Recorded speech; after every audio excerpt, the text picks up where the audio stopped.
So dapat nating maintindihan, maunawaan, bakit kinakailangan natin itong tanggapin. Amen?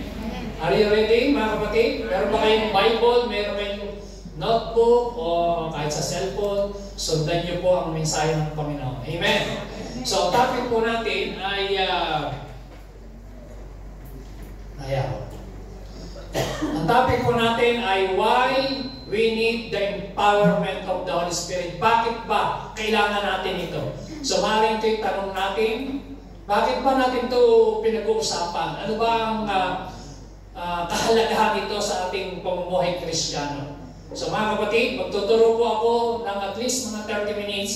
Then after this, magkakaroon po tayo ng application. Kaya huwag po kayong umitlik, matulog, ma-sidetrack. Bilisan niyo po, sabi nga ng Bible, be quick to listen. Magtuturo po ako ng mabilis, sundan niyo po ako.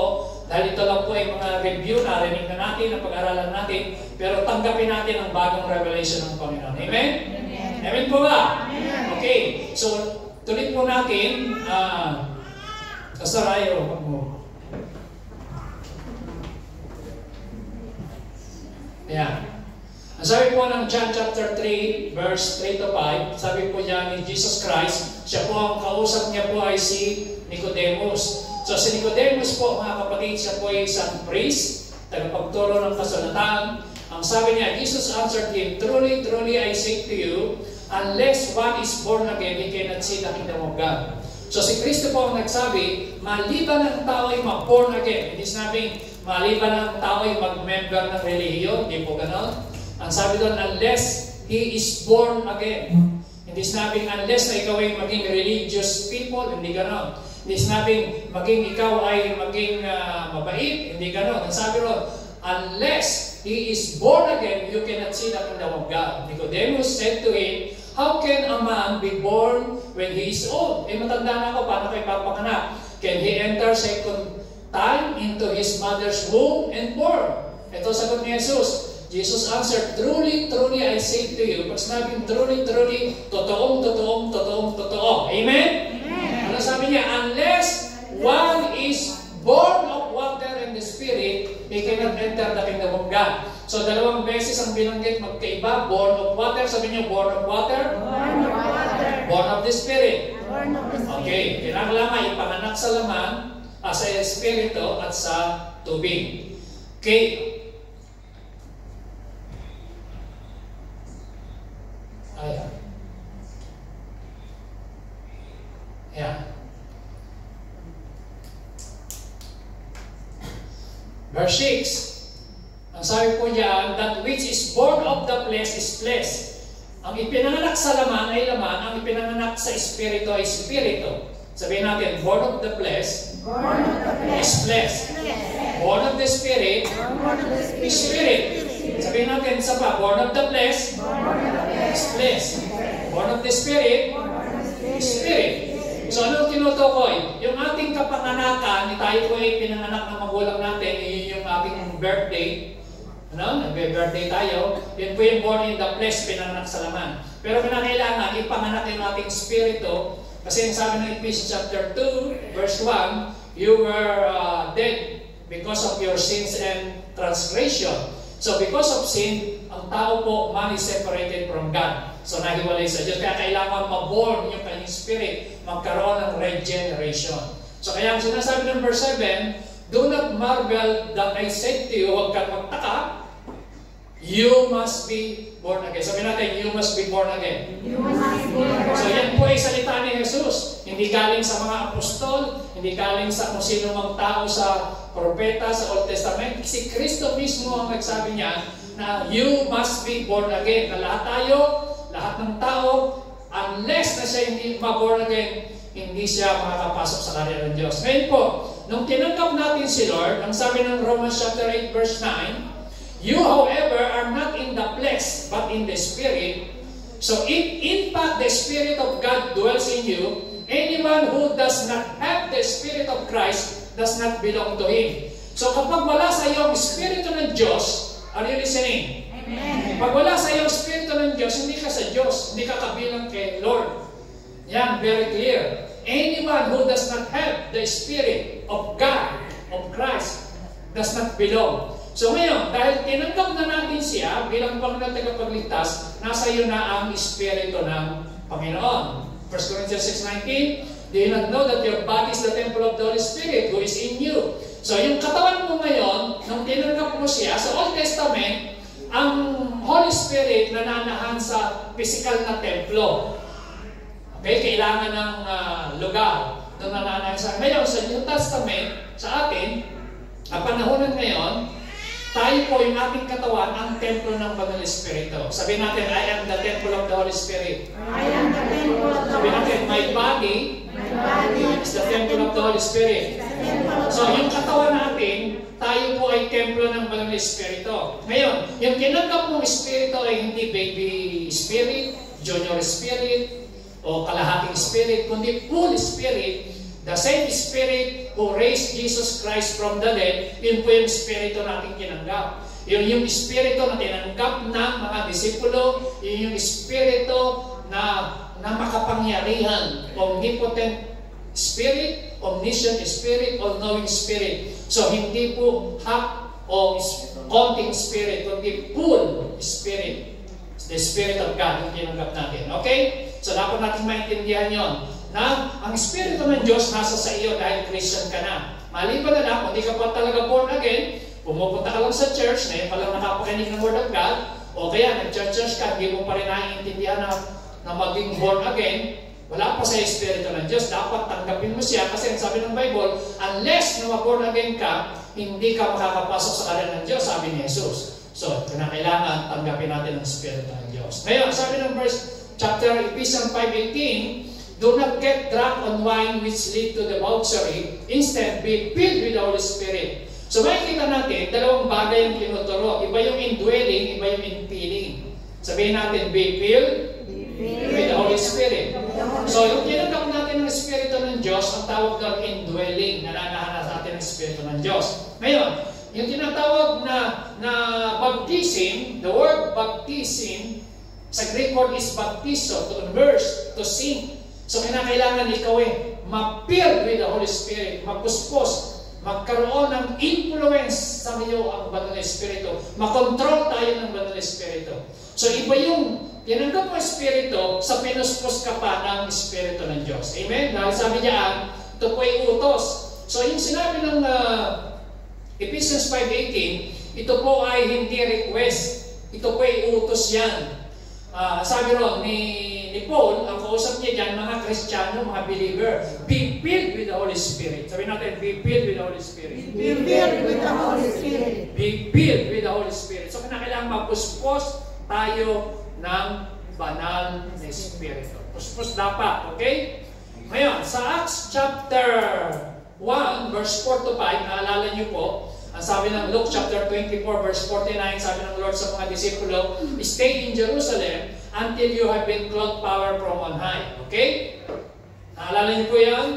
So, pumunta ang mga disipulo, 120 disciple nag-pray, Acts chapter 1, verse 14, kasama si Mother of Jesus, mga babae, kapatid ni Jesus, at ang mga disciple, 120 disciple, nag-pray sila 10 days. Tapos, ang sabi ng verse 4 to 5, and while you staying with them, he ordered them not to depart from Jerusalem, but to wait for the promise of the Father, which he said, you heard from me.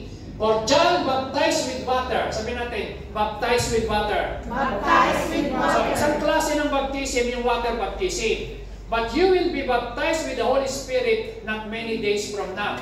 So, tandaan niyo po, dyan sa verse 5, dalawang baptism. Water baptism at sa kaho baptism ng Banal na Espiritu. Amen o ba? Amen. Tayo ba ay nabaptize na sa tubig, water baptism? Amen. Tayo ba ay nabaptize na sa Holy Spirit? Amen. Kung hindi pa, malalaman natin kung tabaptize na tayo o hindi. Kasi po, pwede natin sabihin, Pastor, di ba nung tinanggap ko ang Espiritu ng Diyos, baptize na ako? Hindi po yun. Iba yung baptism sa nung tinanggap mo siya si Kristo. Nung nabuhay ang mula sa mga patay, ang mga disipulo, hiningahan niya, sinabi niya, receive the Holy Spirit. So, iba yon. At sa Acts chapter 2, tinanggap nila yung bautismo ng Holy Spirit. So dapat to, maging very clear po ito sa atin. Ito po ang ating pinag-aaralan. So ang sabi ng Panginoon, sabi niya sa verse 5, but you will be baptized with the Holy Spirit. You will be baptized. So yung salitang baptized na ginamit dyan sa Greek word, baptizo, to immerse, to sink. Kailangan po ilubog yung puspos ng Banal na Espiritu. Okay? So ngayon po, mayroong 5. Mabilisan po ito. 5 recorded instances in the book of Acts. Individual or groups of people receiving the baptism of the Holy Spirit. Number 1, 5 po yan. Yung Day of Pentecost, ito po yung mga mananampalataya. Ang sabi ron, when the Day of Pentecost arrived, they were all together in one place. Ang sabi po ron, verse 2, and suddenly, ano nangyari? There came from heaven a sound like a mighty rushing wind. Ano nangyari? And it filled the house where they were sitting. Verse 3, and divided tongues as of fire appeared to them and rested on each one of them. So sila po ay nagkakatipon, sinunod nila yung instruction ng Panginoon, nag-stay sila sa Jerusalem, tapos po sila ng Holy Spirit, at ano mo nangyari? And they were all, basahin niyo po yung verse 4, lakas tayo, sabay-sabay. And they were all filled with the Holy Spirit, and began to speak in other tongues as the Spirit. Ilan ang napuspos? All. Ilan ang napuspos? Lahat ba? All. Ano nangyari? And they began to speak in other tongues as the Holy Spirit gave them utterance. Nag-speaking tongues sila. Okay? So yan po yung Day of Pentecost. So pag sinabi pong Pentecost, ibig sabihin 50 days. Kasi po, ito po ay Feast of First Fruit. So after ng First Fruit, ng Fiesta ng First Fruit, Feast of Pentecost. So kaya po dyan naganap yun, napakaraming tao sa panahon na yun sa Jerusalem. Nagpupuntahan yung mga tao, kaya nga nagtaka sila, na-amaze sila, yung iba nagulat, yung iba di makapaniwala. Dahil sa nangyari, nakita nila, napuspos sila ng Banal na Espiritu. Number 2, Acts chapter 8, verse 12 to 14. Believers at Samaria. When they believed Philip as he preached good news about the kingdom of God in the name of Jesus Christ, they were baptized, both men and women. So ito po si Philip, nagkaroon po kasi ng persecution. Si Philip ay pumunta po siya ng Samaria. Doon po siya nanarang ng salita ng Diyos. Yung mga tao na dinatnan niya ay tinanggap ang salita ng Panginoon. At itong si Simon na manghuhula, na gusto niyang tanggapin yung kapangyarihan. Makikita po natin, verse 13, even Simon himself believed, and after being baptized, he continued with Philip, and seeing signs and great miracles performed, he was amazed. Verse 14, now when the apostles of Jerusalem heard that Samaria had received the word of God, they sent them Peter and John. So pinadala si Pedro at si John. Anong ginawa ni Pedro at John? Verse 15-17, who came down and prayed for them that they might receive the Holy Spirit. So, nung nagpunta si Philip, nangaral siya, tinanggap ang Word of God. Pero, nung pumunta si John at saka si Philip, nag-preach, tinanggap naman nila ang baptism ng Holy Spirit. Verse 16, for he had not yet fallen on any of them, but they had only been baptized in the name of the Lord Jesus. Ibig sabihin, nabaptize lang sila sa tubig, hindi pa sila nabaptize sa Holy Spirit. Basahin niyo po yung verse 17, lakas niyo po, go! Then they had laid their hands on them, and they received the Holy Spirit. So, sila po, tinanggap nila yung Banal na Espiritu nang inilihans ni Peter at saka po ni John. So, ang pagtanggap ng Banal na Espiritu sa Book of Acts chapter 2, direkta, dalawang klase. Yung sa Acts chapter 2, walang naglihans, direct from heaven. Ito naman Acts chapter 8, siya po yung inilihans, saka tinanggap nila ang Banal na Espiritu. Are you following? Amen. Amen o ba? Amen. Okay, verse 18. Now when Simon saw that the Spirit was given through the laying of the apostles' hand, he offered them money, saying, give me this power. Ano Ano po yung power na yun? Dunamis power. Okay, yung Acts chapter 1 verse 8 na power. Also, so that anyone who I lay my hands may receive the Holy Spirit. But Peter said to him, may your silver perish with you, because you thought you could obtain the gift of God with money. So, ang gift, ang power ng Holy Spirit, hindi pwedeng tumbasan ng pera, hindi pwedeng bilhin ang kapangyarihan mula sa Panginoon. Amen? Sabi niya, Pedro, mapahama ka kasama ang iyong pera, kasi akala ni Simon, kaya niyang bilhin yun. Hindi pwedeng bilhin ang power. Ito po ay galing sa Panginoon. Gift yan. Amen? Okay, number 3. Saul who became the apostles, Paul, si Saul, siya po yung naging Pablo. Okay, ang dati niyang pangalan Saul. Acts chapter 9 verse 10 to 12. Now, there was a disciple at Damascus named Ananias. The Lord said to him in a vision, nagpipray siya, tingnan niyo ba? Ananias, and he said, here I am, Lord. And the Lord said to him, rise and go to the street called Straight, and at the house of Judas, look for a man Tarsus named Saul, for behold, he is praying. Si Saul nagpipray, nagkaroon siya ng vision. Itong tingnan niyo po ito mga kapatid, ha? Si Saul nagpipray, si Simon nagpipray, pareho silang kinuusap ng Diyos. Nakikita niyo yung tinatawag na divine appointment. Sabi niyo, divine appointment.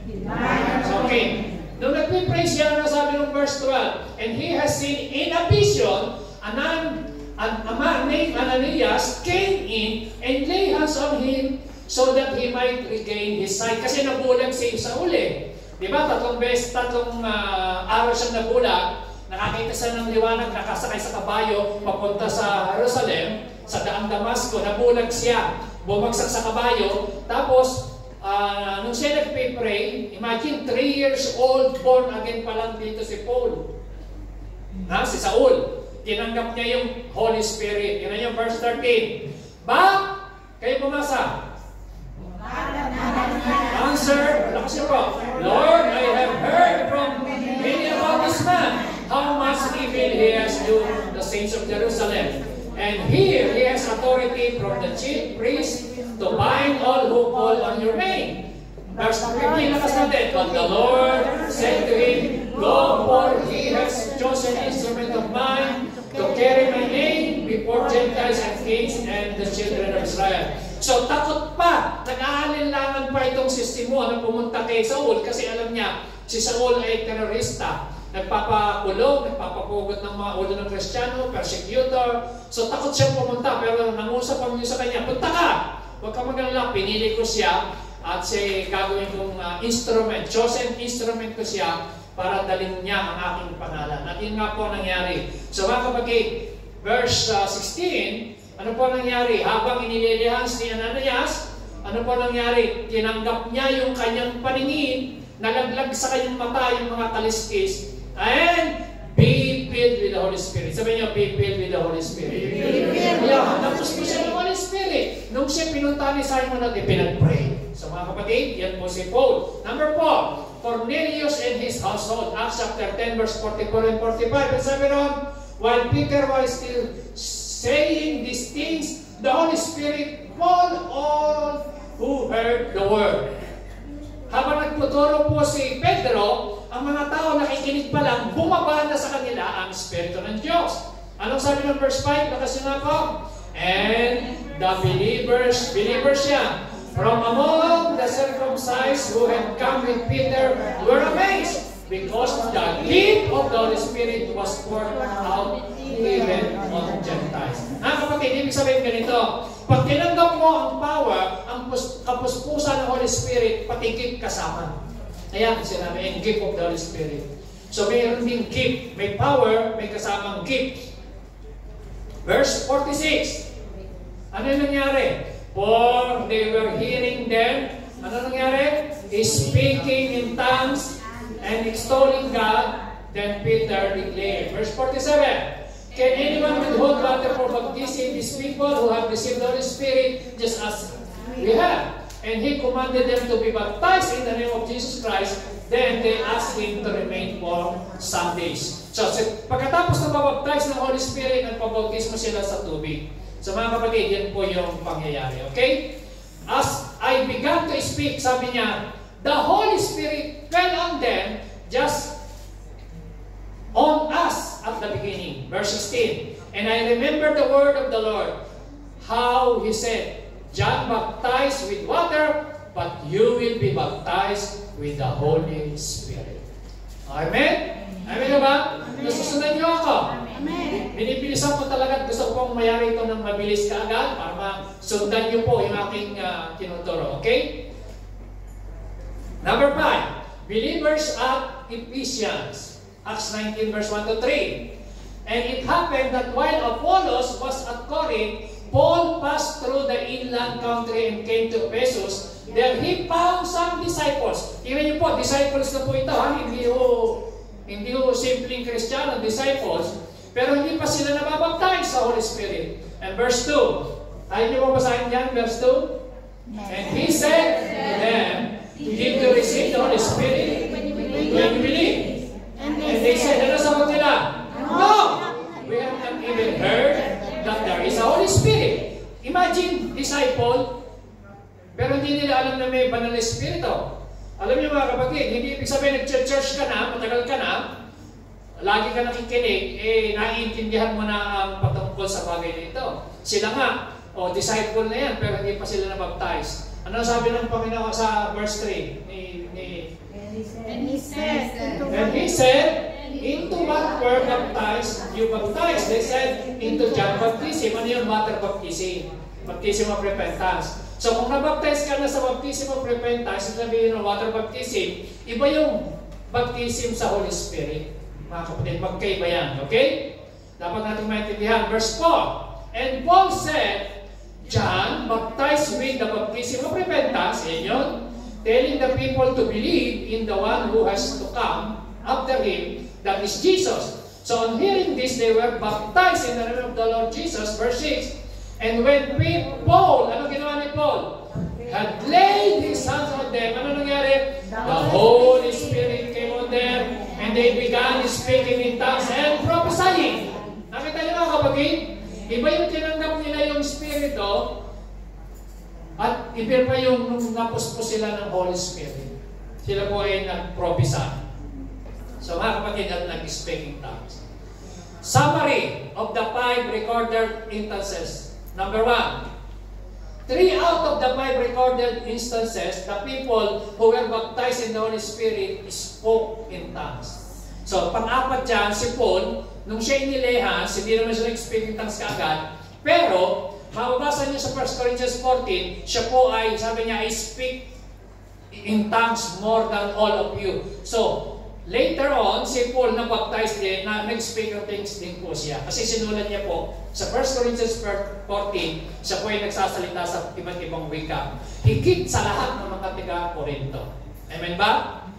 Okay, so hindi, kaya ho, yan po yung example. 3 of the 5 cases, they were baptized in the Holy Spirit and later baptized in water. So, alin bang mauna? Baptize sa tubig o baptize sa Holy Spirit? Yan daw sa ating pinag-aralan na 5, yung tatlo dyan, makikita nyo, nabautisman muna sila sa Spirit, tapos nagpabautismo sa tubig.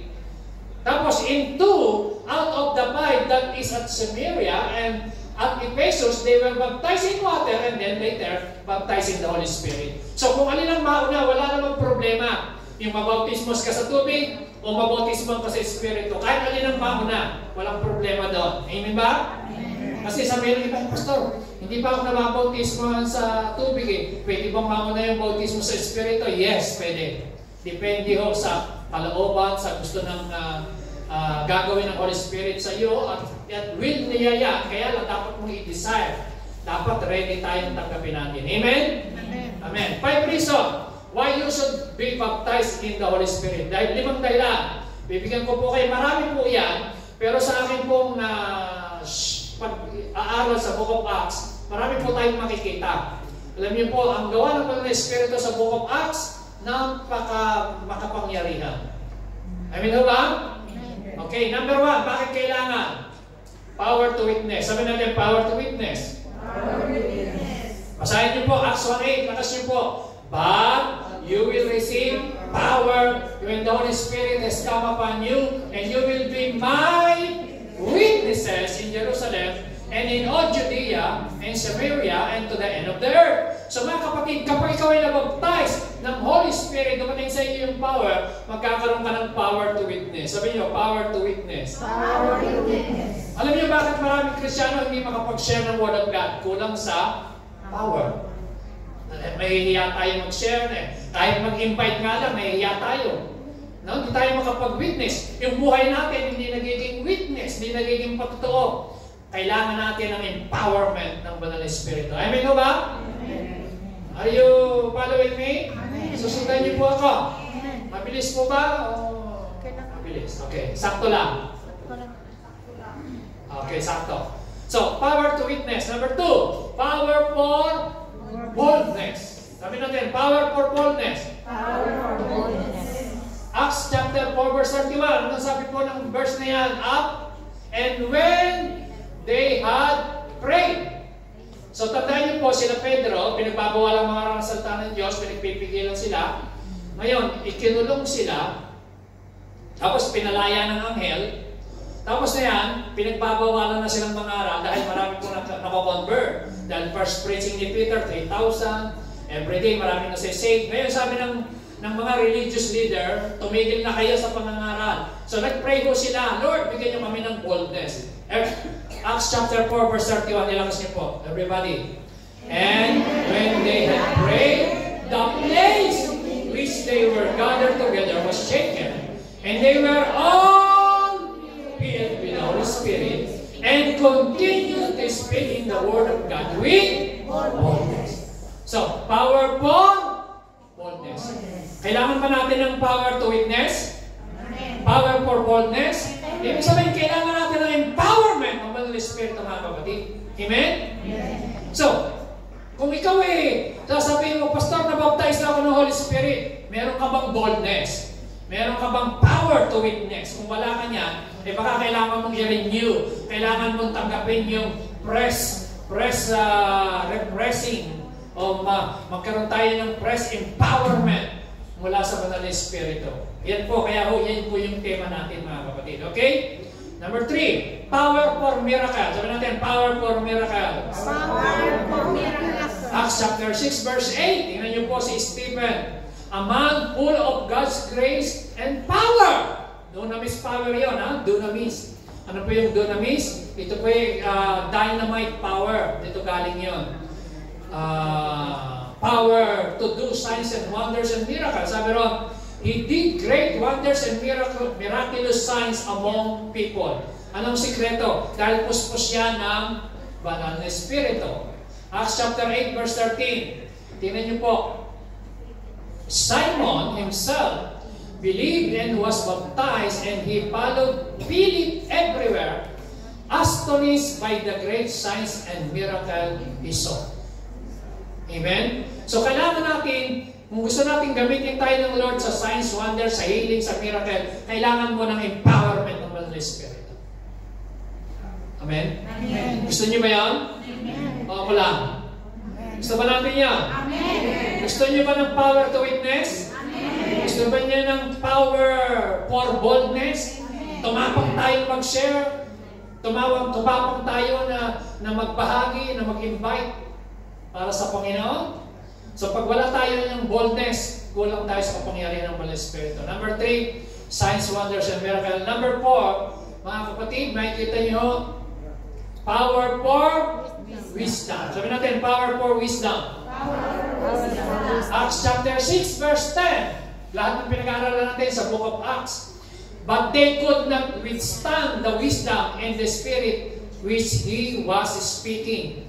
Tingnan niyo po, itong sila Pedro, unschool yan, hindi nag-aral, mga mangingisda. Pero yung mga religious leader, mga matatalino, nagtataka sila, ang husay, ang galing, ang talinong mga tuwiran, kasi po, pinamumunahan, ginagabayan ng Banal na Espiritu sa pagsasalita.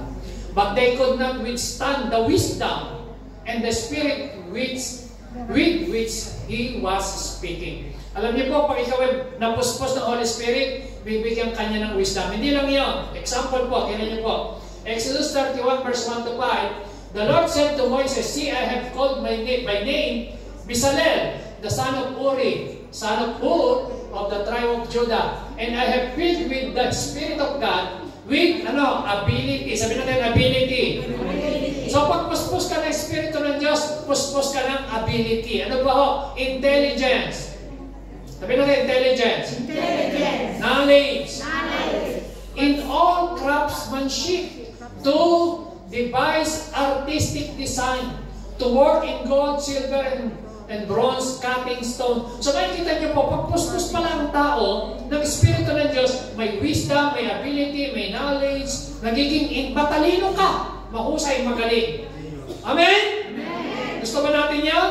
Alam niyo, pag puspos ka naman ng Espiritu, huhusay ka, maging sa pagluluto, sumasarap. Amen? May anointing. Yes. Pag nag-garden ka, nagkakaroon ka ng wisdom sa lahat ng mga ginagawa mo, sa trabaho mo, may wisdom, may ability kapag puspos ka ng Holy Spirit. Amen?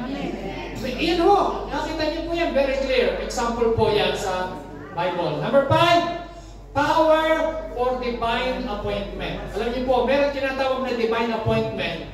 Ito pong si Philip, siya po ay kinausap ng anghel ng Panginoon. At sinabi sa kanya, sa verse 26, now the angel of the Lord said to Philip, rise and go forward to the south to the road that goes down from Jerusalem to Gaza. This is a desert place. Verse 27, and he rose and went, and there was an Ethiopian, a eunuch. Ano po ba Ethiopian eunuch? Ibig sabihin yan mga mga hindi nag-aasawa, mga eunuch. No? Siya naglilingkod sa official sa queen of the Ethiopian, Candace, who was in charge of all her treasure. He had come to Jerusalem to worship. Okay? Tingnan niyo verse 28, ano nangyari? And was returning seated in his chariot, and he was reading the prophet Isaiah, and the Spirit said to Philip, go over and join this chariot.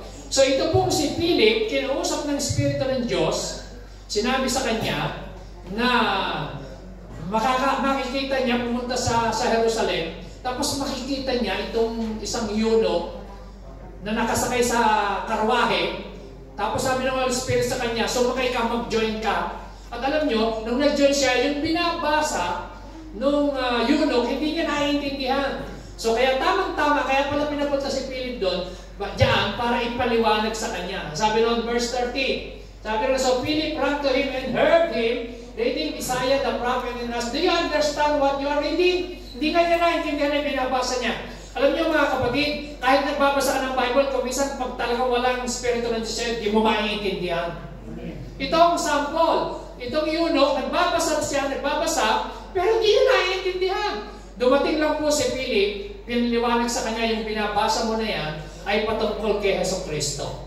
He is like a sheep, he was led to the slaughter, and like a lamb before his shearers is silent, so he opened not his mouth. So nag-shares po itong si Philip na pinakita niya na ito ay patungkol sa salvation sa ginawa ni Jesus Christ. Okay?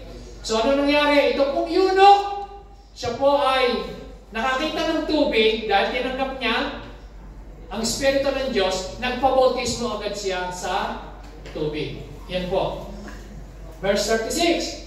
And as they were going along the road, they came to some water, and the eunuch said, see, here is water. What prevents me from being baptized?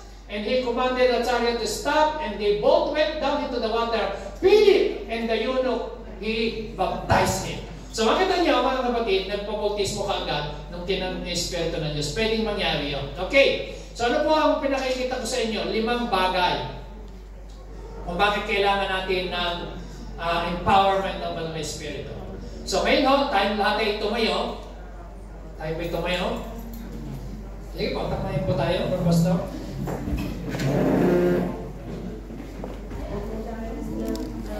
Meron po tayong 5 bagay na gagawin. So ito po ay hindi po sa pakiramdam, hindi po ito sa tayo ay kinilabutan o naiyak. Una, ang instruction para tanggapin mo yung sino sa inyo gustong ma-experience yung bautismo sa Banal na Espiritu taas ang kamay? Ngayong araw na ito. Ngayon, kung baptize ka na, kailangan mo ulit ng empowerment. Sino yung gano'n? Ako, kailangan ko. Amen? Amen. Lahat ba tayo?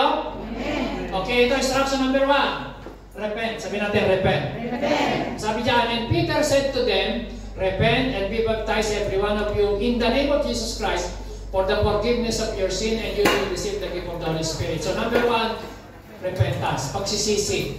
Alam niyo, kinakailangan, para matanggap mo ito, kailangan pagsisihan natin yung mga kasalanan natin na iisip na gawa sa nakaraang araw, nakaraang buwan. Kailangan tayo mag-repent. Amen? Pangalawa, ano ang instruction pangalawa? Renounce. Sabi natin, renounce. So, limang R. Number 1, anong instruction? Repent. Number 2, renounce. Rather, we have renounced secret and shameful ways.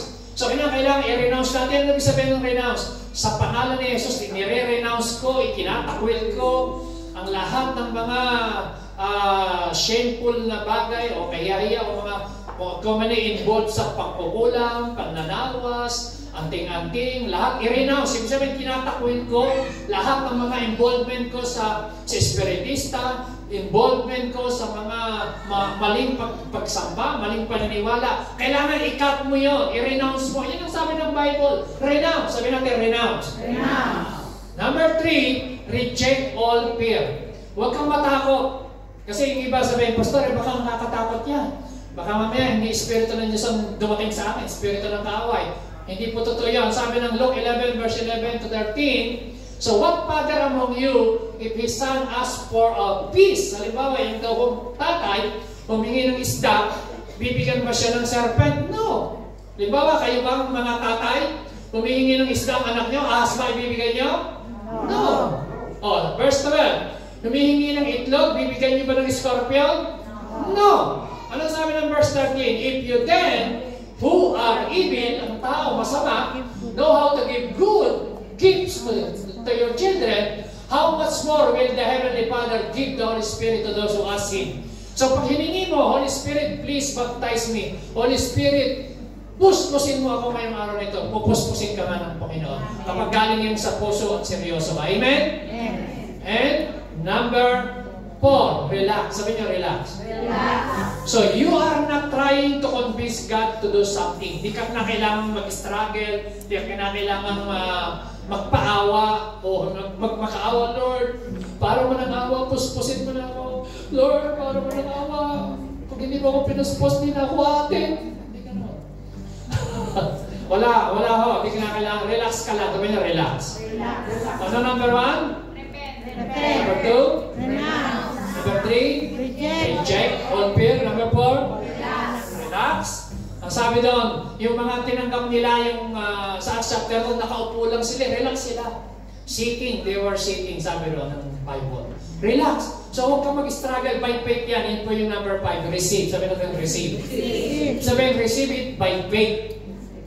Mark 11:24. Therefore, I tell you, whatever you ask in prayer, believe that you have received it, and it will be yours. It will be yours. Amen? Are you ready? Amen. So, tayo po lahat ay tatanggap. Ganito po ang ating instruction. Sino sa inyo yung hindi pa talaga nakatanggap niya at hindi mo pa naranasan mag-speaking tongues, yung hindi mo pa, ay naiyahan ko kayo rito sa